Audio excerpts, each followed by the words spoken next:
আমরা এই সংসদকে আবারও একটি কার্যকর স্বচ্ছ দায়বদ্ধ সংসদ হিসেবে পরিণত করতে পেরেছি। বিরোধী দল মত সকলকে নিয়ে আমরা সামনের দিকে এগোতে চাই। সংসদকে আবারও সকল রাজনৈতিক কেন্দ্রবিন্দু হিসেবে পরিণত করব, সেটাই আজকে হয়েছে।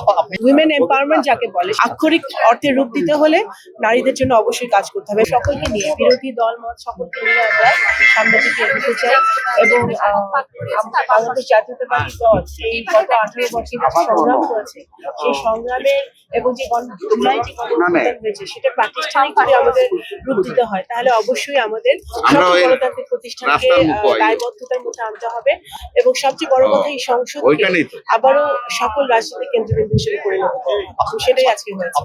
অবশ্যই আমাদের অর্ধেকের বেশি পপুলেশন নারী, আমাদের অর্ধেকের বেশি ভোটার নারী। নারীদের জন্য তো আমি কাজ করতেই চাই এবং তাদের বিভিন্ন ধরনের সমস্যা আছে, শিক্ষা, স্বাস্থ্য, তাদের কর্পোরেট ওয়ার্ল্ডে তাদের বিভিন্ন সমস্যা আছে।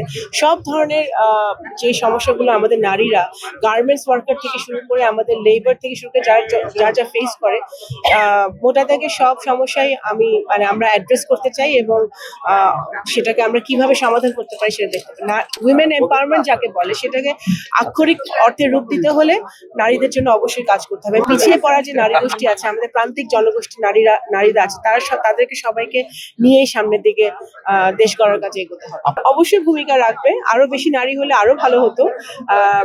সুতরাং আমরা আশা করি ভবিষ্যতে আরো বেশি নারী ডিরেক্ট ইলেকশনে নির্বাচিত হয়ে আসতে পারবে এবং সংসদে জোরালো ভূমিকা রাখবে। নারীরা সব ক্ষেত্রেই, সমাজে সব ক্ষেত্রে নারীরা ভালো ভূমিকা রাখে, রাজনীতিতেও রাখবে বলে আশা করি। আমরা আজকে একটি ঐতিহাসিক দিন বাংলাদেশের জন্য। আমরা এই সংসদকে আবারও একটি কার্যকর স্বচ্ছ দায়বদ্ধ সংসদ হিসেবে পরিণত করতে পেরেছি এবং স্বচ্ছ, কার্যকর, দায়বদ্ধ সংসদ হিসেবে এই সংসদ থাকবে, সেটা আমরা আজকে আশা করি।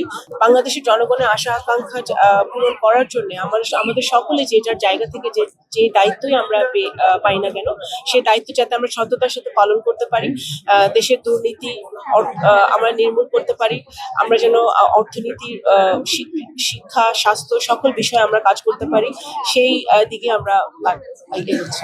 ঠিক আছে, থ্যাংক ইউ।